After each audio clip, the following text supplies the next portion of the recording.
या फिर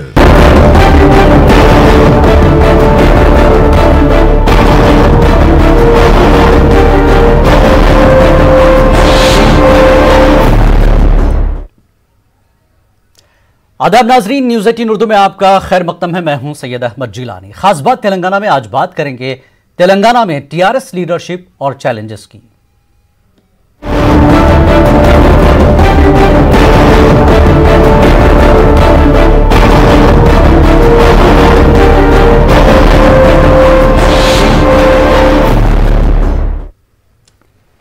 तेलंगाना में टीआरएस क़यादत को अब काफी चैलेंजेस का सामना है। हालिया इंतखाबात में जिस तरह पार्टी को हालात का सामना करना पड़ा, इसके बाद वजीर आला केसीआर एक बार फिर सरगर्म हो गए।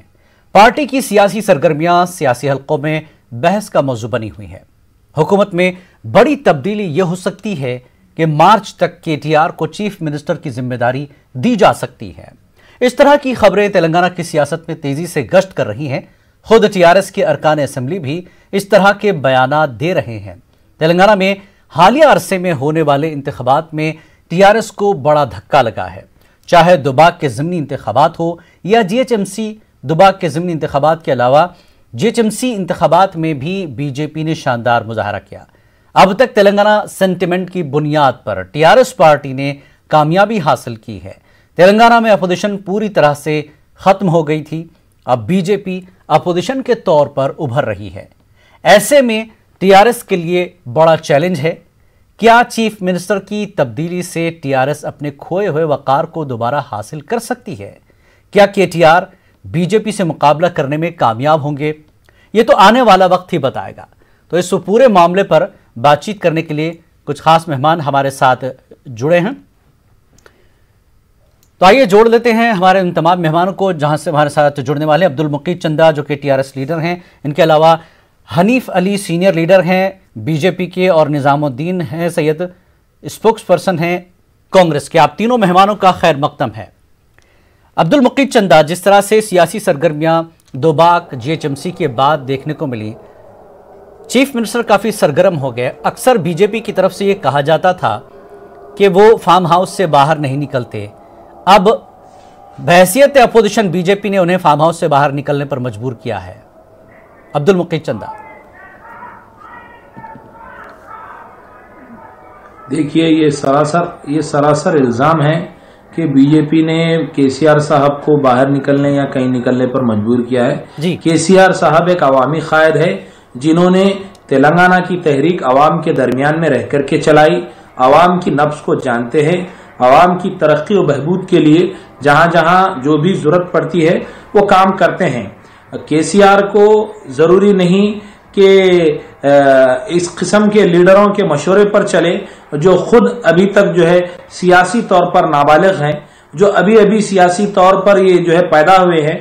वो लीडर जो कुछ चंद जीएचएमसी या दुबाक के मामूली सी कामयाबी पर अगर वो लोग ये समझते हैं कि हम सियासी बालिग हो चुके हैं और केसीआर जैसे एक फरासत वाले कायद को वो लोग अगर कुछ हम बाहर निकालने या अंदर डालने की हम सलाहियत रखते हैं, अगर ये आप खुद कह रहे हैं कि ये एक मामूली कामयाबी है, ये मामूली कामयाबी है, अगर ये मामूली कामयाबी है तो पार्टी में फिर इतनी हलचल क्यों?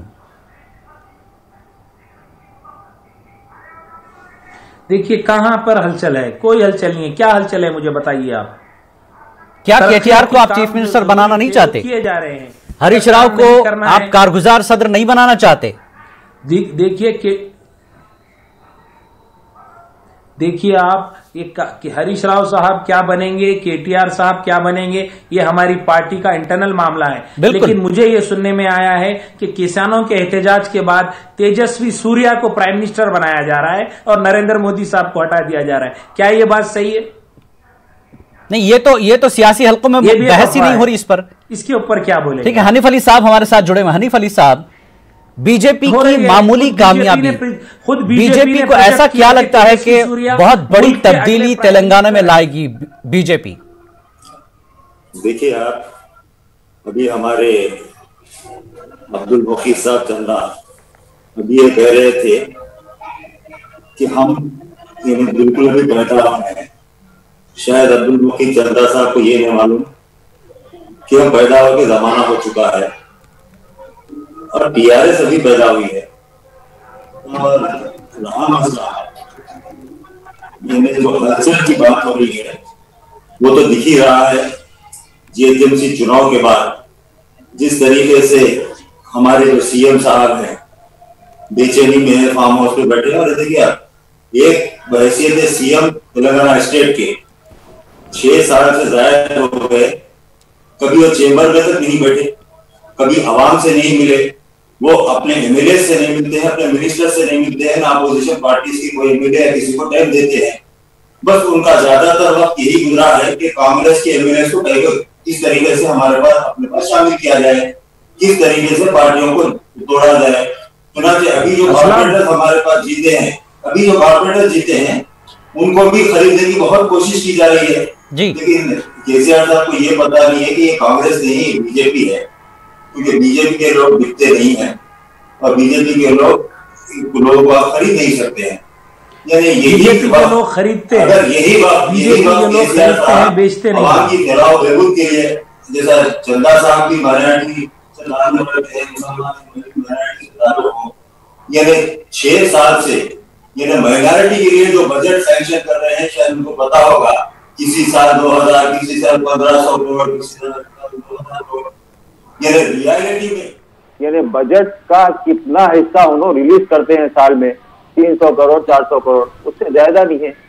और उनको ये भी पता होना चाहिए, आज माइनॉरिटी रेसिडेंशियल स्कूल डाले हैं, लेकिन शायद चंदा साहब को पता है नहीं मालूम, लेकिन ministry of minority affairs government of India की तरफ से 200 करोड़ रुपए इनको जारी किए गए, जिसका यूटिलाइजेशन सर्टिफिकेट सरकार को क्या दिया गया क्या नहीं दिया गया इस पर तो बहस होगी आगे भी, लेकिन सियासी तौर पर जो सरगर्मियां हैं, चाहे वो बीजेपी की हो या टीआरएस की, हमारे साथ निजामुद्दीन हैं कांग्रेस से, वो भी जुड़ चुके हैं, स्पोक्स पर्सन है। निजामुद्दीन, आपकी पार्टी भी काफी कशमकश का शिकार है इस वक्त, जहां बीजेपी अपनी सियासी जमीन तलाशने में कामयाब हो रही है।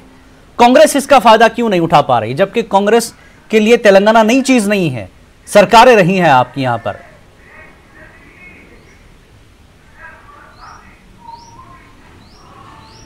अस्सलाम वालेकुम। देखिए, कांग्रेस पार्टी में अभी फिलौखत जो है पीसीसी जो भी चेंज होने, नए पीसीसी आने का जो मामला है वो कुछ ही दिन के अंदर, 2-3 दिन के अंदर जो है ना वो फैसला हो जाएगा। उसके फौरी बाद जो है हमारे जो एक्टिविटीज है वो चालू हो जाएंगे। रही बात अब केसीआर साहब के लिए पॉलिटिक्स और जो है इलेक्शंस उनके लिए अहम मुद्दा है, गवर्नेंस उनके लिए अहम मुद्दा नहीं है। पिछले 6 सालों से अगर हम देखते आ रहे हैं तो पिछले 6 सालों में जो बेरोजगारी का जो मामला है, जो अनएम्प्लॉयमेंट की जो हालात है, अब तकरीबन 22 लाख लोग जो है अनएम्प्लॉयड है, और अभी फिलौखत जो है 50,000 हम एम्प्लॉयमेंट देने की बात हो रही, जबकि पहले टर्म के अंदर 1 लाख एम्प्लॉयमेंट देने की बात हुई थी, जिसमें से पब्लिक सर्विस कमीशन के जरिए सिर्फ 37,000 ही जो है रजिस्टर हुए। अभी वहां से 63,000 बाकी है। वो 63,000 अगर आप उन्होंने 50,000 का वादा कर रहे हैं, ये मिला के पूरा 1 लाख के ऊपर का एम्प्लॉयमेंट देने की बात है। रही बात डाटा मंगाने की बात है, चीफ सेक्रेटरी के लिए कितना बड़ा काम है, कोई दूसरी कंट्री से डाटा लाने का तो है नहीं, वो तो सिर्फ डिपार्टमेंट से डाटा लेने का है। ये सिर्फ क्या है बोले तो इंपॉर्टेंट हमारे केसीआर साहब के लिए ये है कि उनके लिए इलेक्शंस और पॉलिटिक्स इंपॉर्टेंट है, उनके लिए गवर्नेंस इंपॉर्टेंट नहीं है। आज हालात आप देखिए कि हमारे पास जब तेलंगाना जब अलग हुआ था वो टाइम पे जो है सरप्लस बजट में थे, आज हमारा तेलंगाना खर्चे के अंदर है। इतनी बुरी हालत है, गवर्नेंस की हालत तो बिल्कुल नहीं के बराबर है तेलंगाना के अंदर। अब इसीलिए जो है ना पॉलिटिक्स और कामयाब होते रहे। आपको क्या लगता है तेलंगाना की आवाम अब इस सेंटिमेंट के साथ चलने वाली नहीं है? बहुत बड़ी सियासी तब्दीलियां हो सकती है तेलंगाना में, सरकार के लिए बड़ा चैलेंज है अभी। देखिए, ये सरासर इल्जाम है कि सेंटिमेंट के तहत जो है तेलंगाना राष्ट्र समिति ने कामयाबी हासिल की। ये सिर्फ सरासर इल्जाम है। तेलंगाना राष्ट्र समिति, आप क्या ये आपको नजर नहीं आता है, जैसा कि अभी हमारे फाजिल दोस्त बता रहे थे कि टिमरीज के नाम से जो स्कूल्स चलाए जा रहे हैं, उस स्कूल में जो है जो बच्चे तलबा तालीम हासिल कर रहे हैं, क्या ये सेंटिमेंट है? क्या जो रेतु बंधु स्कीम के जरिए से लोगों को मुस्तफीद किया जा रहा है, क्या ये सेंटिमेंट है? क्या डबल बेडरूम स्कीम के तहत जो कई गरीब लोगों को मकानात मुख्तस किए गए, क्या ये सेंटिमेंट है? इसी तरीके से कालेश्वरम प्रोजेक्ट क्या एक सेंटिमेंट है?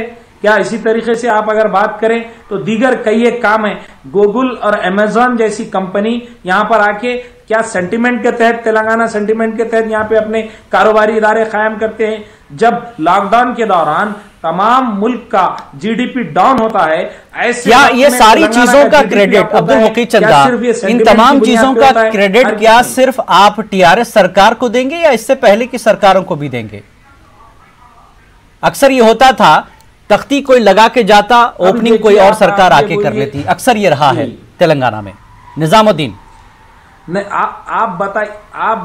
आप मुझे बताइए कि गूगल का ऑफिस जो यहाँ पर देखिए कैसा है, नौजवानों को जो पिछले 6 सालों में अगर हम देखते हैं, पिछले 6 सालों में बेरोजगारी का ये आलम है। घर को एक नौकरी देने की वादा किए, जो है ना KG to PG free education का वादा करे, सिर्फ वादे रहे और गवर्नेंस कुछ भी नहीं रहा, सिर्फ पॉलिटिक्स रहा, इलेक्शन रहा। नहीं आती है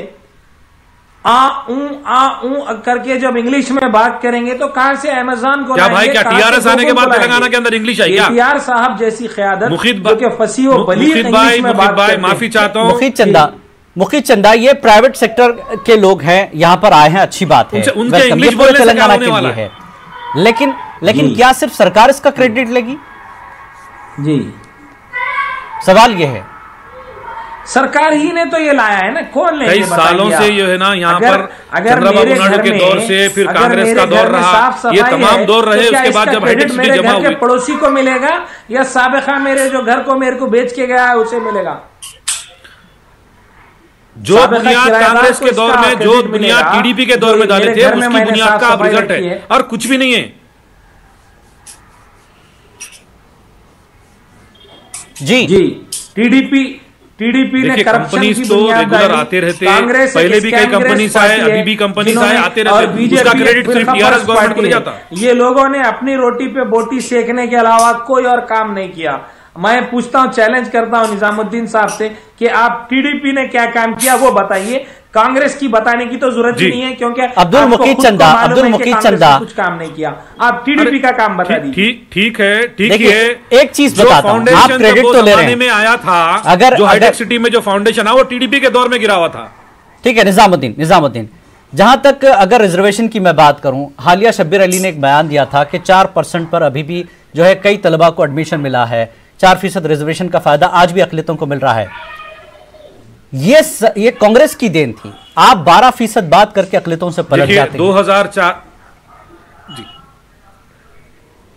जी मुकीद जी 12% की जो बात कर रहे हैं, तेलंगाना असेंबली में हमने इसका बिल पास किया है, पास करके आप पिछले 7 साल से करने में ही है, लेकिन कांग्रेस का किया हुआ काम अभी तक चल रहा है। हनीफ साहब से, कांग्रेस का वो बेनिफिट आज तक तेलंगाना के लोग ले रहे हैं। आप जो है असेंबली में बिल पास करके आप क्या बोले, 51 दिन के अंदर देते बोल के बोले, 51 दिन के अंदर जो है 12% रिजर्वेशन देते बोल के बोले। आप जो है किसके हाथ में दे रहे हैं? जो एक मिसाल थी कि पहले की सरकारों ने भी काफी कदम उठाए थे, उसका फायदा तेलंगाना सेंटिमेंट के बाद टीआरएस को जरूर मिला है और टीआरएस ने उस पर काम भी किया है। ऐसा नहीं कि टीआरएस ने काम नहीं किया, जिसकी वजह से 25 लाख लोग डायरेक्टली इनडायरेक्टली आज जो है ना बेनिफिट कमाए।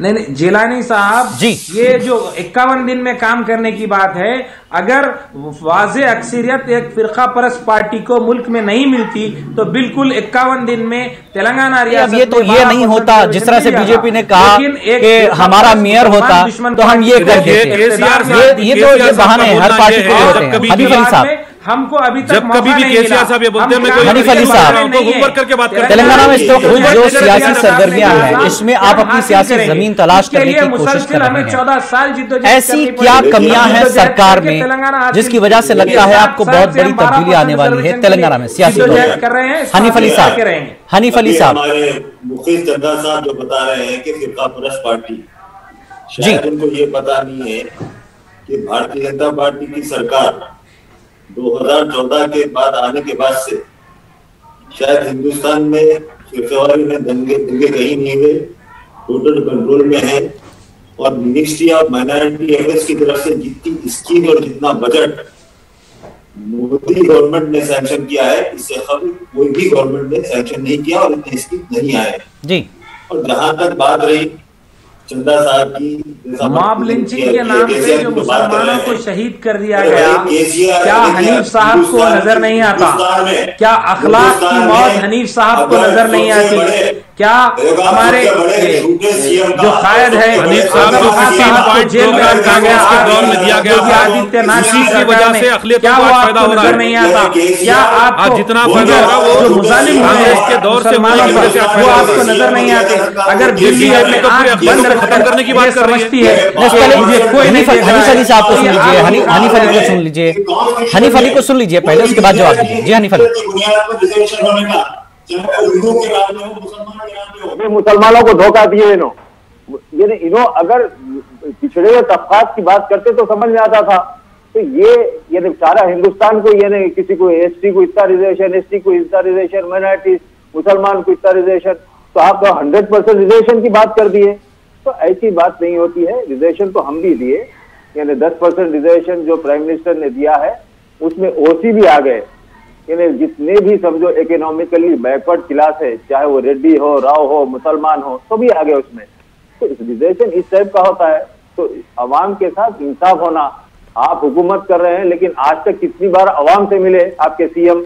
अब्दुल मुकीद चंदा, बीजेपी जो है अपने काम गिनवाती रही है मरकज के हवाले से। तेलंगाना में हालांकि जो है एक तरह से योगदान नहीं रहा। ताउन की वो बात करते हैं कि हमारी सरकार की ताउन से ही टीआरएस सरकार यहाँ पर कई काम कर रही है।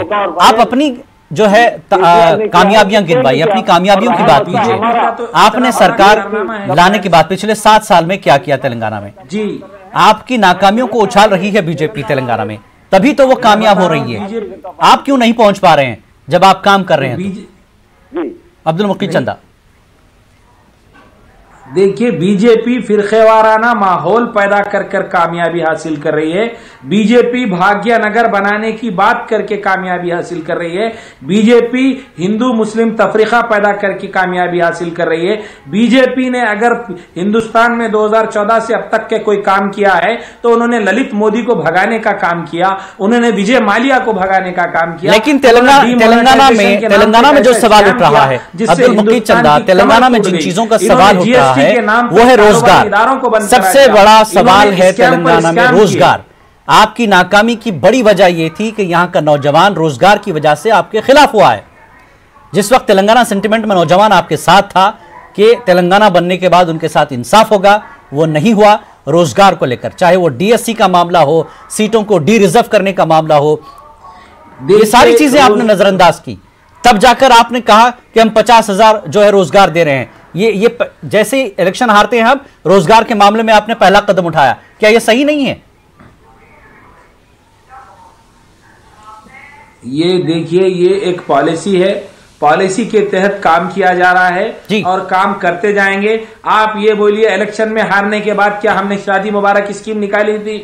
आप ये बताइए कि क्या इलेक्शन में हारने के बाद हमने रेतु बीमा स्कीम, रेतु बंधु ये तो पहली जीत के बाद था। इलेक्शन के हारने से पॉलिसी साज जो फैसले होते हैं उससे कोई लेना देना नहीं होता। ये पहली सरकार के बाद के काम है। क्या आप इन्हीं चीजों को रिपीट करेंगे हर सरकार के बाद, हर सरकार बनने के बाद, हर कामयाबी के बाद? क्या आप इन्हीं चीजों को रिपीट करते रहेंगे कि हमने यही किया, इसके बाद हम दूसरा कुछ नहीं करेंगे?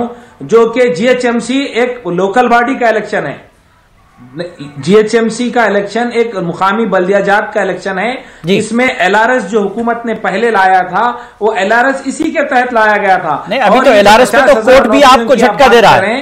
वो किसी एलआरएस पर तो हाई कोर्ट का भी आपको झटका लगा है। निजामुद्दीन जी, बहैसियत अपोजिशन सरकार रजिस्ट्रेशन कहीं ना कहीं सरकार 1 से 2 बार बन जाती है, कामयाब होती है, लेकिन कुछ ना कुछ चीजें रह जाती हैं जिस पर अपोजिशन को कुछ ना कुछ करना चाहिए। लेकिन आप बहैसियत अपोजिशन कहीं ना कहीं नाकाम रहे। रजिस्ट्रेशन की बुनियाद पर बीजेपी ने अपने नंबर बढ़ा लिए ऐसे में।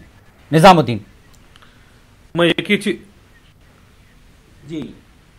जी देखिए, बीजेपी को तो जो जैसा कि आप देखिए जीएचएमसी इलेक्शंस के अंदर जो भी रिजल्ट्स आए हैं, क्योंकि एंटी इनकम्बेंसी जो हुई जो टीआरएस को वो कांग्रेस पार्टी इनकैश करना था, लेकिन हमारे पास जो है थोड़ा सा ये लीडरशिप के इश्यूज चल रहे थे, उसी वजह से जो है ना बीजेपी जो है ना इमीडिएटली आके यहाँ पर और सेंट्रल मिनिस्टर्स पूरे आके यहाँ पे हैदराबाद का नाम भाग्यनगर रखते, हैदराबाद में जो है ना सर्जिकल स्ट्राइक करेंगे, ये तमाम चीजें यानी जो जिस तरह से बोल के जो है एक हिंदू और मुसलमान की वोट को डिवाइड किया गया। एक तरफ मजलिस इत्तेहादुल मुस्लिमीन जो है ना मुसलमानों की बात करे, एक बार आदित्यनाथ योगी बोल के जाते, 100 बार अकबरुद्दीन अवैसी बोलते, असदुद्दीन अवैसी बोलते, इस तरह से एक बड़े पैमाने पे पोलराइज किया गया। ये जो पोलराइजेशन की वजह से आज बीजेपी को फायदा हुआ, इधर तरफ एमआईएम को फायदा हुआ। रही बात ये गवर्नेंस की, अगर आप तेलंगाना का अगर ड्रीम देखते हैं, असल ड्रीम ये है कि पानी और रोजगारी और फंड्स, ये तमाम चीजों के लिए तेलंगाना की आवाम जो है तेलंगाना हुकूमत के साथ सपोर्ट करके, केसीआर को सपोर्ट करके पहली बार भी जिताई।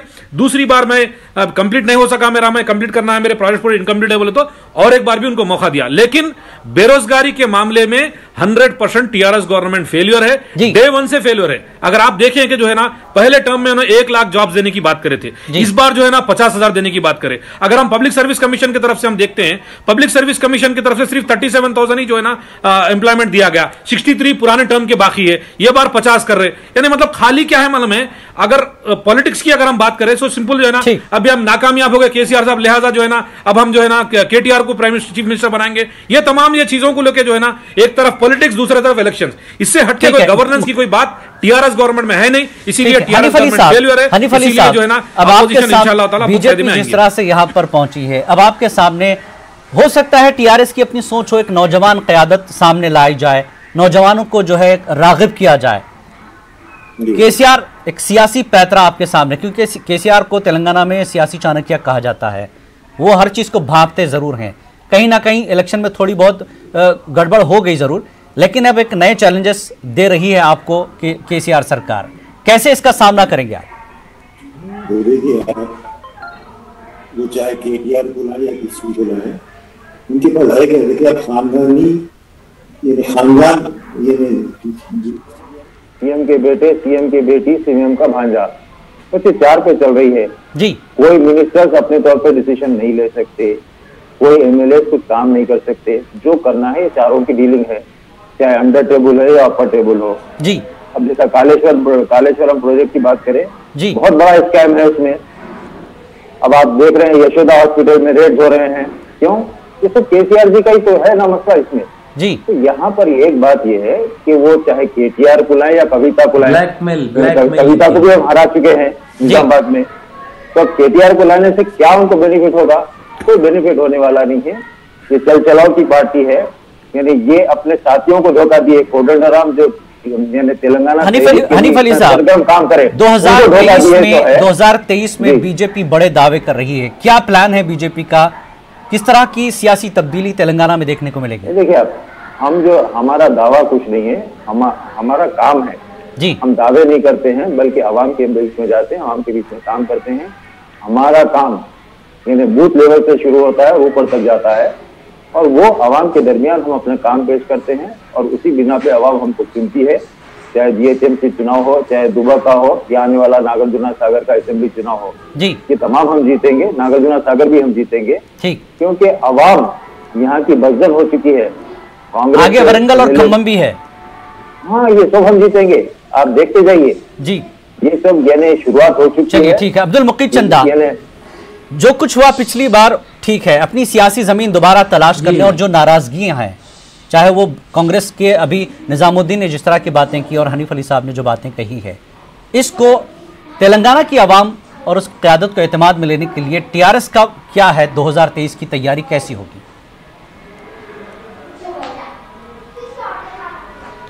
देखिए, हाउस दिल्ली दूर अस्त का मामला है जी। 2023 के लिए अभी मजीद 3 साल है, मगर अभी जो हालिया इलेक्शन जैसा आपने बताया है कि खम्मम और वरंगल, साथ में नागार्जुन सागर, तो बीजेपी को नागार्जुन सागर की आवाम और खम्मम वरंगल की आवाम सागर में डाल देगी, और बीजेपी तेलंगाना के नागार्जुन सागर में बह जाएगी, और बीजेपी का यहाँ पर वजूद खत्म हो जाएगा। बीजेपी जिस किस्म से काम कर रही है उस पर ये लोगों को बेवकूफ एक बार बनाया जा सकता है, 2 बार बनाया जा सकता है। 2023 का पैमाना वरंगल और खम्मम होगा टीआरएस के लिए। हैदराबाद का नाम, टीआरएस की आगे की सियासी सफर किस तरह का होगा, वरंगल और खम्मम तय कर रहा है। देखिए आप, दुबाका में भी यही बात हुई थी। बिल्कुल, वरंगल, खम्मम और आपको नागार्जुन सागर बता देगा कि बीजेपी का जो चाय की प्याली में जो तूफान है बीजेपी का, वो खत्म हो जाएगा। नहीं, लेकिन जिस तरह से यहां तो 2 झटके तो आपको मिल चुके हैं, अब आगे की तैयारी कैसी रहेगी? क्या ये जो तब्दीली है पार्टी में पूरी तरह से, क्या ये एक पहली सीढ़ी है तब्दीली की, पार्टी को और क़यादत को बचाया जाए? देखिए पार्टी में अभी तक तो कोई तब्दीली, आपके लीडर तो कह रहे हैं मीडिया के सामने, क़यादत का मीडिया कोई के मसला सामने नहीं है, साफ तौर पर आपके लीडर कह रहे हैं, पार्टी के लीडर। देखिए बिल्कुल, देखिए आप बिल्कुल देखिए टीआरएस पार्टी के undisputed leader, one man army TRS party की केसीआर साहब हैं। केसीआर साहब ही ये सब फैसला करते हैं। अगर केसीआर साहब कुछ भी फैसला करे, तमाम पार्टी कैडर को बिल्कुल बला चूं व चरा कबूल है। अगर वो केटीआर साहब सीएम बनते हैं तब भी कबूल है, नहीं बनते हैं तब भी कबूल है। इस तब्दीली के बाद क्या केसीआर कौमी सियासत में भी हिस्सा लेंगे? खास तौर पर क्या केटीआर साहब ये प्लान पहले से था, केसीआर कौमी सियासत में हिस्सा ले रहे हैं आगे? फेडरल फ्रंट का हिया करना है, फेडरल फ्रंट का हिया करना है। 12% तहफुजात अगर देना है तो दिल्ली के तख्त को चक्कर चलाकर वहां पर गिराना पड़ेगा। मोदी साहब को उनकी औकात बताना पड़ेगी। उसके लिए केसीआर साहब मुसम्मम इरादा रखते हैं और ये अज़्म लेकर मेयर का क्या हुआ? आखिरी सवाल अब्दुल मुकीम चंदा, मेयर का क्या हुआ? और दिल्ली के तख्त पर मेयर का क्या हुआ? काफी दिक्कतें हो रही टीआरएस को। मेयर दोनों टीआरएस पार्टी का होगा जी, मेयर और डिप्टी मेयर नहीं, कोई दिक्कत नहीं है, सीधा मामला है, टीआरएस पार्टी का होगा। बीजेपी जो पार्टी है, सपोर्ट किसका सपोर्ट लेंगे? पार्टी सपोर्ट बीजेपी का लेंगे, कॉर्पोरेटर्स को खरीदने की कोशिश, सपोर्ट बीजेपी का लेंगे जी। टीआरएस को किसी के सपोर्ट की जरूरत नहीं है। टीआरएस को ना बिना अक्सरियत के मेयर बनेगा कैसे की जरूरत थी, ना अब किसी के सपोर्ट की जरूरत है। जी बिल्कुल, हमारा जो एक्स ऑफिशियो के वोट्स हैं उसकी बुनियाद पर नॉमिनेशन डाला जाएगा। नॉमिनेशन पर अगर बीजेपी और एमआईएम मिलकर मुखालिफत करते हैं, चलिए ठीक है, टीआरएस सरकार क्या कुछ कर रही है ये देखने में आ रहा है, लेकिन बीजेपी की तरफ से और कांग्रेस की तरफ से जो बुनियादी सवालात उठाए गए हैं, जो कमियां टीआरएस ने छोड़ी हैं, वो कैसे टीआरएस दूर करेगी और क़यादत में किस तरह की तब्दीलियां होंगी, ये आने वाला वक्त ही बताएगा। एक चैलेंज जरूर है, बीजेपी चैलेंज की शक्ल में सामने आ रही है। कांग्रेस अभी फिलहाल दौड़ में पीछे है, लेकिन खुद उनकी क़यादत में थोड़ा सा बिखराव है। अगर कांग्रेस भी मजबूत होती है नए टीम के साथ, तो फिर एक दूसरा चैलेंज भी टीआरएस क़यादत को देखने को मिलेगा। आप तीनों मेहमानों का बेहद शुक्रिया इस डिबेट में शामिल होने के लिए। आदाब।